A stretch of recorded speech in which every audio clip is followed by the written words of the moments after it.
እናትና አባቴ እንደማገዝ ትምርቴና አቁሜ መስተንግዶ እየሰራው ነበር ቤተሰቦችን ማገዛቸው። የዚህች ልጅ ነገር እውነት በጣም ነው ያሳዘነኝ። ተመልከቱ እነዚህን ሁለት ፎቶዎችና ልዩነታቸውን ለመገንዘብ ሞክሩ እስኪ። እቺ ልጅ ትምርቷን አቋርጣ መስተንግዶ እየሰራች ቤተሰቦቿን ለማገዝ ለመርዳት ከፍተኛ ጥረት ስታደርግ የነበረች ናት። ብዙ ውጣ ውረዶችን ስታሳልፍ ነበር። አሁን ደግሞ ሌላ ከባድ የህይወት ምስቅልቅል ገጠማትና እንዲህ ሆነች። ምንድነው ያጋጠማት? እንመለከተዋለን። የሸገር ኢንፎ ሚዲያ ባለቤት ተወዳጇ ጋዜጠኛ መሰረት በዙ አዲስ ደስታ ገጥሟታል። ምንድነው የሚለውንም እናያለን በዛሬው መሰናዷችን። ሌላኛው ዝግጅታችን በጣም በርካቶቻችን በጉጉት ስንጠብቀው የነበረው የሰሞነኛው የተወዳጁ ዘማሪ የገብረ ዮሐንስ የመኪና ቻሌንጅ ፍጻሜውን አገኘና አዲስ ደስታ ተፈጥሯል። እነሆ የ1 ሚሊዮን ቻሌንጁ ተሳክቷል። ቻሌንጁ ከተሳካ በኋላ የመኪና ሽልማቱን የሚሸልሙት አካላት ታላቅ ደስታን አድርገዋል። የአዶናይ መልእክትም ተላልፏል።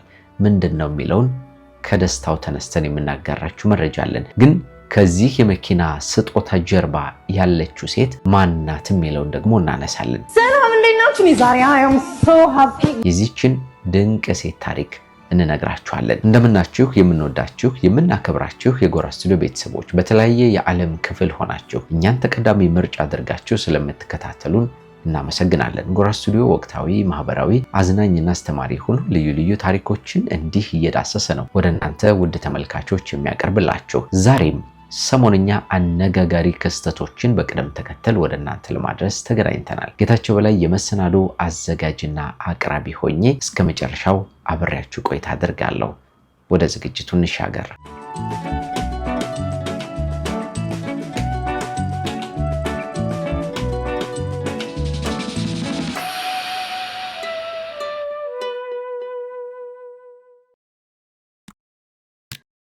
በመግቢያ ላይ እንደነገርኳችሁ እውነት ለመናገር ይች ልጅ በጣም ነው ያሳዘነችኝ። ያሳዩዋችሁ ሁለት ፎቶዎች ለነጽጽር ነው ያስቀመጥኳቸው። ቀደም ባለው ህይወቷ ይህንን ትመስል ነበር። በጣም ቆንጆ ታታሪ፣ የለበሰችው ሁሉ የሚያምርባት አይነት ሴት ነበረችና አሁን ደግሞ ያላሰበችው ነገር ተፈጠረባት። መቅደስ ውለታው ተብላ ነው የምትጠራው። ልጅቷን ትምርቷን እየተማረች ራሷን ህይወቷን ለመለወጥ ለቤተሰቦቿም ለመድረስ ከፍተኛ ጥረት ታደርግ ነበር። ነገር ግን በገጠማት የህይወት ምስቅልቅል ምክንያት ትምርቷን ለማቋረጥ ተገደደች። ከዚያም ቤተሰቦቿን ማገዝ ውስጥ ነው የገባቸው። ቤተሰቦቿ የሚገኙት በደቡብ ጎንደር አካባቢ እንደሆነ ተናግራለች። ከዚያም በእንደዚህ አይነት መንገድ በመስተንግዶ ስራ ውስጥ እየታተረች ባለበት ግን ያላሰበችው ነገር ተፈጠረ። ህመም መጣ። የደም ካንሰር ህመም ነበር የገጠማት። ህመሙ ቀላል አይደለም። እንኳንስ እንደሷ ገንዘብ ለሌለው ሰው ይቅርና ገንዘብ ላላቸው ሰዎችም እጅግ አደገኛ የሚባል በሽታ ነው። ይህንን ቪዲዮ ተመልከቱት። የደም ካንሰር ነው ያመመኝ። ተማሪ ነበርኩኝ። ትምርቴና አቁሜ ያው እናትና አባቴ እንደማገዝ ትምርቴና አቁሜ መስተንግዶ እየሰራው ነበር ቤተሰቦችን ማገዛቸው። 4 ወር ሆኖኛል ኬሞ መውሰድ ከጀመርኩኝ።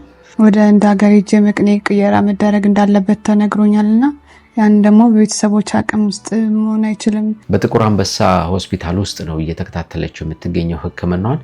ነገር ግን እዚያ የሚደረገው ህክምና በቂ ስላልሆነ ወደ ህንድ ሀገር ሄዳ የመቅኔ ቀዶ ጥገና ወይም ንቅለ ተከላ ማድረግ ይጠበቅባታል። ለዚህ ደግሞ የተጠየቀችው 7 ሚሊዮን ብር።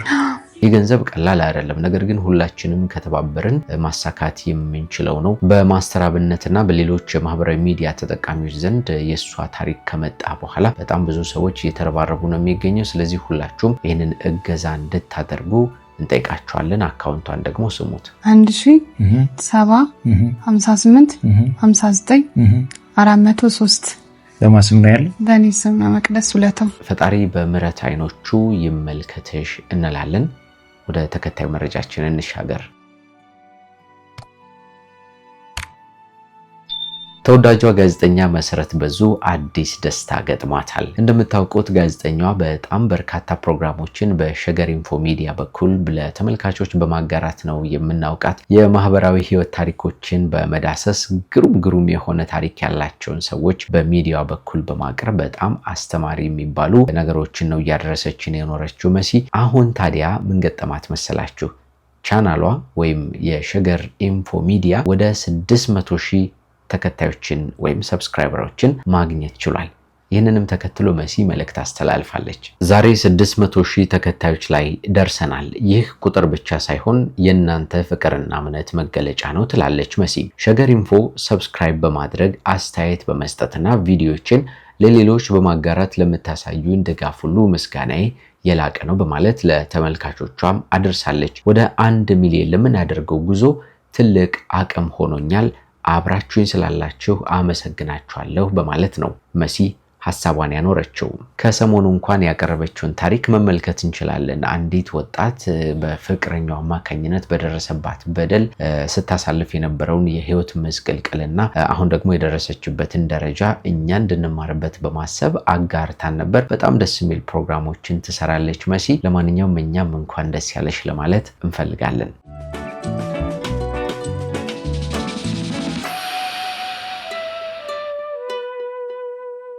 በኢትዮጵያ ኦርቶዶክስ ተዋሕዶ ቤተክርስቲያን በልዩ ልዩ ዝማሬዎቹ የሚታወቀውና የሚወደደው ዘማሪ ገብረ ዮሐንስን በተመለከተ ከቅርብ ጊዜያት ወዲህ በጣም አነጋጋሪ የሚባሉ ጉዳዮች እየተሰሙ ነው የሚገኘው። በቅርቡ አንዲት ወጣት ታክሲ ላይ ሆና ገብረ ዮሐንስ መንገድ ለመሻገር ሲሞክር ከመቀመጫው ተነስቶ ሲሄድ ትመለከተዋለች። ከዚያም በጣም ስለምትወደውና የሱን መዝሙሮች በጣም በተደጋጋሚ ስለምትሰማ ባየችው ጊዜ ትደነግጥና ሁኔታውን ዝም ብላ እንዲሁ ትቀርጻለች፣ መቅረጽ ትጀምራለችና በዚህ አጋጣሚ ግን ለሱ ያላትን ፍቅር ለመግለጽ በማሰብ በቲክቶክ አካውንቷ በኩል መታ እነሆ ለተመልካቾቼ ብላ ቪዲዮውን የቀረጸችውን ቪዲዮ ታጋራለች። ታዲያ ይህ ቪዲዮ በጣም በርካቶችን አነጋገረ፣ አስገረመ። ብዙ ሰዎች ለምን ለገብረ ዮሐንስ መኪና ይገዛለትም የሚል ጥያቄዎችን ማቅረብ ጀመሩ። ምክንያቱም በኢትዮጵያ ኦርቶዶክስ ቤተክርስቲያን ውስጥ ትልቅ የሚባል ቦታ ያለው ሰው በመሆኑ ካለው አገልግሎትና መልካም ስራ ማኳያ መኪና መግዛት ቀላሉ ነገር ስለሆነ ይገባዋል የሚሉ ጥያቄዎችን ማቅረብ ጀመሩ።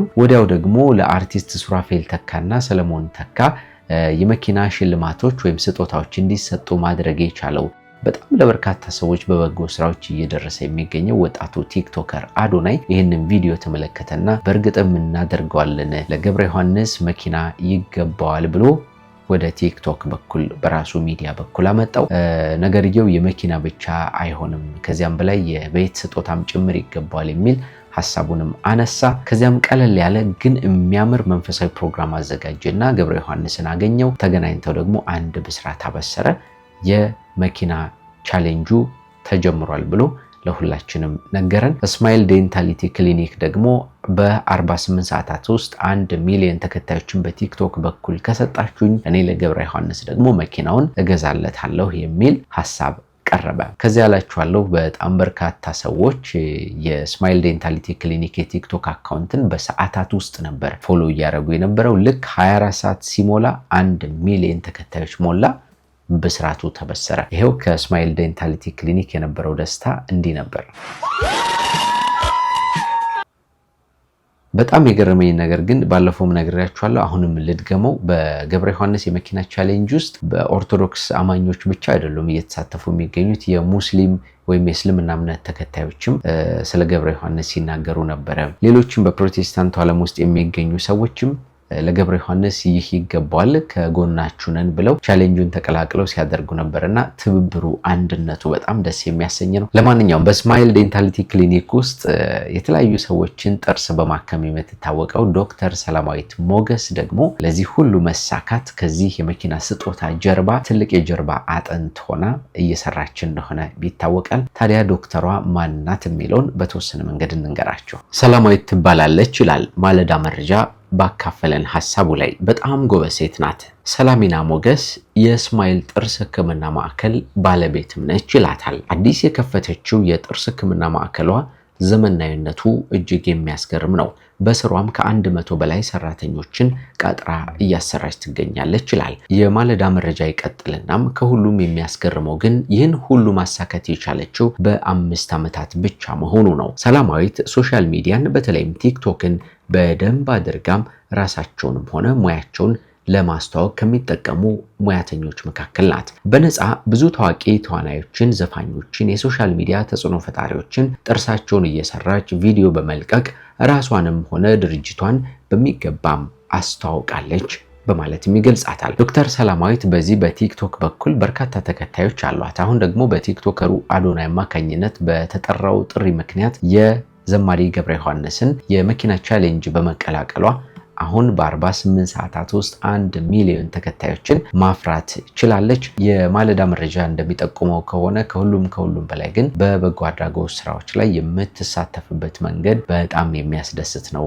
ይላታል። ሰላማዊት ብዙ ጊዜ ከመቄዶንያ የበጎ አድራጎት ማህበር ጎን ለመቆም ችላለች። በዚያም ሳታበቃ እዚያው መቄዶንያ ውስጥ በሙያዋ እገዛ ለሚያስፈልጋቸው ሰዎች በነፃም የጥርስ ህክምና አገልግሎትን ስትሰጥ ሰነባብታለች። ከነሰራተኞቿ በሂደት በገንዘብም ሆነ በአቅም እየተለወጠች የመጣች ልጅ ናት። ታማሚዎቹም ህክምና ፍለጋ ወደሷ የህክምና ማዕከል እስኪመጡ መጠበቅ አላስፈልጋትም። ስለዚህም የህክምና መሳሪያዎችን በራሷ ገዝታ ነገሮችን አመቻችታ እዚያው መቄዶንያ ግቢ ውስጥ በነፃም የሚታከሙበት ስማይል የጥርስ ህክምና ብላ ለመክፈት ችላለች። እሷም ሆኑ ሰራተኞቿ ሰዓታቸውን እያመቻቹ እየሄዱ እዚያ ለሚኖሩ አረጋውያን እናቶችና የአእምሮ ህሙማን በሙሉ በነፃ ህክምናም ይሰጧቸዋል፣ ክትትልም ያደርጉላቸዋል። በሷ የተነሳ መቄዶንያ ውስጥ ለሚኖሩ ተረጆችም የመጣውን ለውጥ ዶክተር ቢኒያም በለጠም ይገልጸዋል። ብዙዎች ናቸው በሷም የተነሳ የተረዱት ሲል ይናገራል። ሙሉ በሙሉ ጥርስ የሌላቸው ማለት ነው አዲስ ጥርስ ተገጥሞላቸዋል። አዲስ ሰው ነው እኔ ላይ ራሱ የሆኑብኝ፣ ሳያቸው ጠፍተውብኝ ነበርም። በጣም ነው ደስ ያለኝ እንደዚያ ማድረግ መቻሉ በማለትም ሐሳቡን ይገልጻል። ህክምናው ጥሩ ነው። አሁን ላይ ይስቃሉ፣ ምግብ ይበላሉ፣ በቃ በጣም ደስተኞች ናቸው። እናም ህይወታቸው ራሱ በጣም ተለውጧል። እንዲህ አይነት የበጎ ስራዎችን ስትሰራ የሰነባበተችው ወጣቷ ዶክተር አሁን ደግሞ ለዘማሪው ይህንን የመኪና ስጦታ ለመስጠት ዝግጅቷን አጠናቃለች ማለት ነው። በጣም እናመሰግናለን። ከገብረ ዮሐንስ የመኪና ስጦታ ጀርባ ማናት ያለችው የሚለውን እንዲያው በተወሰነ መረጃ እንዲኖራችሁ ለማጋራት ያህል ነው እንዲህ ያቀረብኩላችሁ። ደግሞ እንቀጥላለን። በአዲስ አበባ ከተማ በመንገድ ላይ በታክሲ ላይ በሌሎች ቦታዎችም ላይ የዝርፊያና የማጭበርበር ስልቶች በጣም በተለየ መንገድ እየረቀቁ መጥተው ብዙ ሰዎች እየተታለሉ ነው የሚገኘው እንደምታውቁትና ሰሞኑን የተሰማው ነገር ደግሞ በጣም ገርሞኛል። ላሰማችሁ። ዛሬ ደግሞ እንዴት በአዲስ መንገድ ሸዋሸዋ እንደጀመሩ ልነግራችሁ ነው። እንዴት ሸዋሸዋ እንደተሰራው ማንም ሰው በማይገምተው መንገድ በአዲስ መንገድ ነው የመጡት። ሰማችሁ አይደል? ማንም ሰው በማይገምተው በአዲስ መንገድ ነው የመጡት ነው የምትለው። የሳፋሪኮም ዩኒፎርም ለብሶ እያለፈ ነበር በሱቅ ደጃፍና እኔ ደግሞ አጋጣሚ ሲም ያስፈልገኝ ነበር። ሲም ካርድ ለመግዛት ነው ልጅ ያናገረችው። ሳፋሪኮም ይሸጥ ስለነበር ሳፋሪ ብዬ ጠርቼ ራሴ ማስገባት ወደ ሱቄ። ከዛ ሱቄ ከገባ በኋላ አሻራ ተቀብሎኝ እስከ ተሳደና ነበርኩኝ። አሻራ ሰጥቼ የመታወቂያን ፎቶ አንስቶ ሲሙ ሰጥቶኝ ምናምን ከዛ ሞክሩ እስኪ ብሎ ሁላ ስልኬን ለማየት ቼክ ለማድረግ አስሞክሮኛል ሲሙንና የሚገርመው ደግሞ ሁለት ስልክ ነው ያለኝ አጋጣሚና በአንደኛው ስልክ ነበር የሞከርኩት እኔ ዝም ብዬ። አዩ እንደሰማችሁት ህጋዊ መስሎ እንግዲህ ሳፋሪኮም ካርድ ለመሸጥ እንደሚንቀሳቀሱት ወጣቶች ዩኒፎርም ለብሶ ከዛ ምንድነው ያደረገው አሻራ ሁሉ እንድትሰጥ አድርጓታል። ከዛ የሚያደርገው ነገር ደግሞ እንስማ። ብዙም በማልጠቀምበት ከዛ ስልኩን ሲያይ ዋጋው ያወጣልኝም ብሎ ነው መሰለኝ ያኛው ስልኬን አላየውም። ሁለተኛ ስልኬን የሆነ ነገር አስነክቶኝ ቀለበቴን አውልቆ ወሰደ። የባለቤቴ ቀለበት ነበረ፣ የኔ ቀድሞ ነበር የጠፋው ሌላ ግን አጋጣሚ በቃ የሱን ቀለበት የባለቤቴን ቀለበት አድርጌ ነበረ። ከእጄ አውልቆ ወሰደ። አዲስ መንገድ ነው ለምን ሰራተኛ ነው ብላችሁ ስለምታስቡ አጠረጥሩትም። ዩኒፎርም ለብሷል ኦልሬዲ። ከዛ በኋላ ሳፋሪኮም ሄጄ ነበረ ቢሮአቸው ላይ እንደዚህ ይሄን ሲም ይሸጣልኝ ሰውዬ ምናምን ስል አሻራም አልሰጠውም። ፌክ ነው፣ ሸዋሸዋ ነው፣ ሁሉም ነገር ሸዋሸዋ ሲሰራኝ ነበር። በቃ አያችሁ። ስለዚህ ቅድሚያ አሻራ እንድትሰጥ ያደረገው ለውሸት ነው፣ ለማጭበርበር ነበር ማለት ነው። ምክንያቱም በትክክለኛው መንገድ አሻራ የሰጠችበት ነገር ከታየ ሳፋሪኮም ቢሮ ሄዳ ሲወጣ ያንን ሲም ካርድ የሸጠላት ግለሰብ በቀጥታ ስለሚታወቅ ራሱን ስለሚያጋልጠው ያንን ነገር ማድረግ አልፈለገም። በውሸት ነው አሻራ እንድትሰጥ ያደረገው ማለት ነው። አሻራም አልሰጠውም፣ አሻራም የለም ጭራሽ። ሲሙ በሌላ ሰው ስም የወጣ ሲም ነው። ተመልከቱ። አይ ቲንክ የተሰረቀ ሲም ነው እንዲ አጣባብቆ በስነ ስርዓት አዲስ አስመስሎ የሰጠኝ አስገብቶ መሃል ላይ ማለት ነው። ሰው ተጠንቀቁ፣ ራሳችሁን ጠብቁ። ዩኒፎርም የለበሰ ሁሉ ሰራተኛ አይደለም። አዲስ መንገድ ጀምረዋል፣ ከኔ ተማሩ። ወርቄን አሰርቄ በገዛ ሱቄ በገዛ ምላሴ ጠርቼ ቤቴ ገባሁ እላችኋለሁ። ተጠንቀቁ።